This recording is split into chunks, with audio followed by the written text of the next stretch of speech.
Hello and welcome to IAMC Radio and Podcast. Today, January 28th, we're exploring the top news headlines. We're starting off with a major development in global health. The U.S. has announced it's cutting ties with the World Health Organization. That's right, no more collaboration with the WHO. To break this down further, I've got our expert here with us. This is a big deal, and it has the potential to impact global health initiatives in a significant way. We're talking about President Trump issuing an executive order that directs the Centers for Disease Control and Prevention, or CDC as it's commonly known, to cease all collaboration with the WHO. That includes participation in technical work groups, advisory boards, really any form of partnership. What I find particularly concerning is the potential fallout for programs like PEPFAR, the President's Emergency Plan for AIDS Relief. This program has been instrumental in providing HIV/AIDS treatment and prevention services to millions worldwide. It's a $6.5 billion program, and now its future is uncertain. You've hit on a critical point. To really grasp the potential impact, it's helpful to look at a country like Nigeria, which has a large population of people living with HIV. Nigeria relies heavily on PEPFAR for medication testing and support services. This decision by the U.S. could pose serious challenges for Nigeria's healthcare system and the millions who depend on it. Definitely a story we'll be following closely. Now, shifting focus to a disturbing report coming out of Bauchi State, Nigeria. Illegal mining operations are flourishing there, despite a government ban. And what's truly heartbreaking is that children are being forced to abandon their education to work in these dangerous mines. This situation highlights the tragic intersection of poverty, ineffective government policies, and the lure of quick profits from mining. For families struggling to survive in these communities, the immediate need for income often outweighs the long-term benefits of education. It's a complex and devastating reality. The report from WikiTimes paints a bleak picture. Schools are on the verge of closure because attendance is plummeting. Children, some as young as 10, are toiling in these mines instead of learning in classrooms. It's a cycle of poverty that's incredibly difficult to break. And while there are efforts underway to find solutions like implementing scheduling systems that attempt to balance mining work with school attendance, the core issue remains. Without alternative income sources for these families, the lure of the mines will continue to overshadow the importance of education. Now let's move on to a story about corporate taxes and legal battles. Halliburton West Africa Limited has lost its appeal against a $6.9 million tax debt. This stems from an assessment made back in 2002 by the Federal Board of Inland Revenue Service, or FBIRS. What this case really underscores is the complex world of international taxation and how corporations structure their operations globally. The dispute centered on revenue generated between Halliburton's entity in the Cayman Islands and its Nigerian subsidiary. So it sounds like a situation where a corporation might be trying to minimize its tax obligations by strategically shifting profits to different locations. Exactly, and the Supreme Court's decision to uphold this tax debt sends a strong signal that these types of practices will be scrutinized and challenged, especially in developing countries. Switching gears now to the entertainment world, we have a scandal rocking the Japanese television industry. A popular TV host and former boy band member, Masahiro Nakai, is facing allegations of sexual assault. This incident allegedly occurred at a dinner party, and now the chairman and president of Fuji TV have resigned. This case is particularly significant because it raises questions about the network's awareness of the situation and their response. The fact that the dinner party was reportedly organized by network staff adds another layer of scrutiny.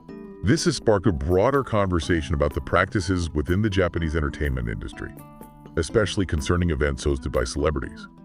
The incident has led to major brands pulling their advertising from the network, which speaks volumes about the seriousness of the allegations. It's a situation that demands accountability and transparency. There's an independent committee investigating the matter, and it will be interesting to see what their findings reveal and what actions Fuji TV takes to address the situation. This could have a ripple effect throughout the entire industry. On a more positive note, New Zealand is embracing the rising trend of remote work by relaxing its visa rules. Foreign visitors can now work remotely while in the country, a move aimed at attracting digital nomads who want to combine travel and work. This is a savvy strategy by New Zealand to bolster its tourism industry in the post-pandemic world. By targeting skilled professionals who can work from anywhere, they're hoping to draw in individuals who will contribute to the local economy while experiencing all that New Zealand has to offer. It's a picturesque country with stunning landscapes and vibrant cities. I can see the appeal of working remotely from a location like that. It really is a win-win situation. New Zealand benefits economically, and remote workers get to experience a new culture and environment. This trend of remote work is definitely one to watch, as it's reshaping how we think about work and location. Now back to Nigeria, where we have news on the security front. Nigerian troops, in collaboration with the Department of State Services, successfully intercepted a shipment of weapons that were headed for terrorist groups in Zamfara State. This operation highlights the ongoing security challenges that Nigeria faces, particularly in the realm of terrorism and arms trafficking. The intercepted vehicle contained a substantial cache of weapons, including AK-47 rifles and machine guns, which paints a stark picture of the threats they're contending with. The fact that this shipment originated from Niger Republic underscores the cross-border nature of these threats. It's a reminder that these security issues don't stop at national boundaries. Precisely. This situation emphasizes the need for stronger regional cooperation and intelligence sharing to effectively counter these networks and combat the flow of weapons across borders. These are complex challenges that require collaborative solutions. And in economic news, the Central Bank of Nigeria has announced a decision that will impact bureau de change operators. They've waived the 2025 license renewal fee for these operators. This move is being interpreted as a way for the central bank to provide some relief to these operators as they navigate a transition to a new regulatory structure. It's a gesture that acknowledges the financial pressures they're facing and aims to ensure stability within the foreign exchange market. So it seems the central bank is taking steps to try and smooth the waters during this period of regulatory change. It'll be interesting to see how this plays out in the long run. Absolutely. This decision is a subtle but potentially significant move that signals the central bank's intention to support the bureau de change sector while maintaining stability and transparency within the foreign exchange market. It'll be interesting to see what impact it has on the market dynamics. Well, those are some of the top news headlines for today. It's a mix of concerning developments, positive shifts, and ongoing challenges. We continue to explore these stories and more in part 2 of today's episode. It's important to stay informed and engaged with the news as it helps us understand the world around us and the forces shaping our lives. You got that right. We'll be back after a short break. Stick with us. Let's delve a bit deeper into the implications of the U.S. decision to cut ties with the WHO. This isn't just about funding cuts. It signals a potential philosophical shift in the U.S. approach to global health and foreign aid. You're right. The U.S. State Department even released a statement emphasizing a move away from what they called blindly doling out money. What could this mean for the future of international cooperation on global health issues? It's hard to say for certain, but it suggests a potential move towards an America First approach, where the U.S. prioritizes its own interests above global collaboration. This raises serious questions about the U.S.'s role in addressing global health challenges like pandemics and disease control. And how might this impact the WHO itself? They've relied on the U.S. as a major funding source for decades. The WHO is publicly calling for dialogue, emphasizing their long-standing partnership with the U.S. But behind the scenes, they're likely scrambling to figure out how to fill the funding gap. The situation could significantly weaken their ability to respond to global health emergencies. It's a concerning development for sure. Now, circling back to the issue of illegal mining in Bauchi State, what struck me most about this story is the human cost.